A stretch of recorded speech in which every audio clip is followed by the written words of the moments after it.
নবীজির দাদা Abdul Muttalib, নবীজির মা আব্দুল মুত্তালিবের পুত্রবধূ আমেনা নবীজির আম্মা জানকে জিজ্ঞেস করলেন, আমেনা মারে তোর সন্তানের নাম কি রাখবি, কি খেয়াল করছো? হযরতে আমেনা বললেন, আব্বা শ্বশুর তো বললেন, আব্বা আমি তো আমার পেটে থাকা অবস্থায় আমার এই সন্তান অনেকবার আমি আওয়াজ শুনছি, কে যেন আমাকে অদৃশ্য থেকে বলছে, আমেনা তোর সন্তানের নাম হবে মুহাম্মদ। আব্দুল মুত্তালিব বললেন, আমেনা কি শুনাইলা এটা?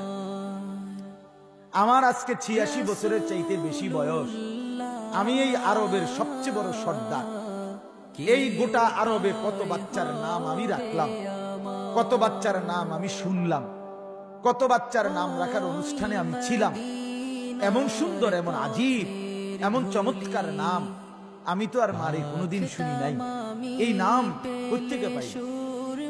তখন কিতাবে আছে, আমরা পড়ছি উর্দুতে। হযরত আমেনা বললেন, নবীজির দাদা আব্দুল মুত্তালিবের কোলে আমেনা নিজের সন্তান আল্লাহর নবী সাল্লাল্লাহু আলাইহি ওয়াসাল্লাম শিশু নবীকে আমেনা নবীজির দাদার কোলে দিয়া বললে, আব্বা নামটা বড় সুন্দর লাগছে আপনার কাছে না? আপনি আমার ছেলেটার দিকে আরেকবার তাকায়া দেখেন, এমন সুন্দর আল্লাহ কায়নাতে আর কেউ বানাইছে কিনা?